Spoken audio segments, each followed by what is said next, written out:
So hi, this is my tutorial on how to edit on Pixilab. So first, pupunta muna tayo syempre sa ating Pixilab app. Diyan siya. And then, okay. Ito yung mga nakasaves ko na projects. Yung mga natapos ko na gusto ko pang baka i-edit. So punta tayo dito sa default. And then, mamimila tayo ng background. I-click natin ito. Punta tayo sa from gallery kasi dyan tayo maghahanap ng mga background na downloaded from browser lang naman. So, ako i-move ko siya doon sa dito background. So, these are the backgrounds. My backgrounds na downloaded ko. Konti lang yan. So, I wanna use, dahil maka-blue ako, gusto kong gamitin itong blue.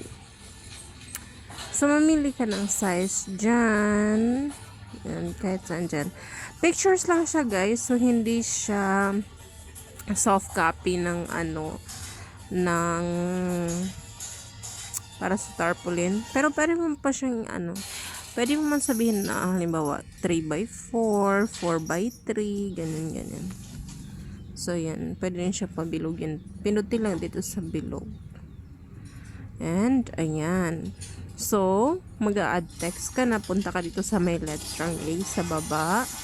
And then edit text. And then halimbawa, type yung makulay ang kumain ng gulay para di manamlay. Ganyan. Ayan. Then, okay. Ayan na siya. So, hindi siya makita. So, kailangan natin palitan yung font size. Punta tayo dito sa font. Yan. Pili lang tayo. Halimbawa itong arm wrestler. And yan na. And then, papalitan natin yung kulay. Pwede nating palitan. Punta tayo dito sa color. Diyan na. Then, mamili lang tayo ng color. Maraming pwedeng pagpilian na color. Click lang ninyo itong plus. Ayan. Napakaraming pwedeng pagpilian ng color.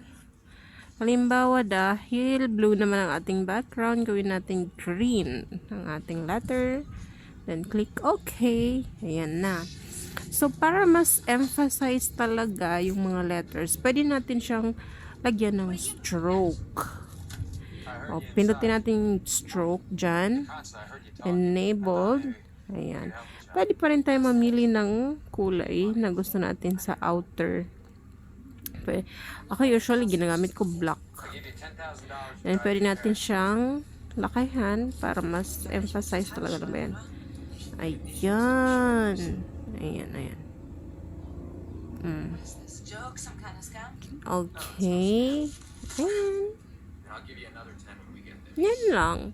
Isa-save mo siya. Pipindutin mo dito sa parang memory sa may taas. Dito. And then, save as project. Kung gusto mo pang i-edit siya. Halimbawa, gulay. Gulay yung title ng project. Enjoy 30 days return at Lazlo. Shop now. Gaya lang nangyayari kapag naka-on yung data mo. Pero pag hindi naman siya naka-on, wala namang kapasok dyan. Then, save as image. And then, punta tayo dito sa very high para maganda yung resolution. And then, andyan naman.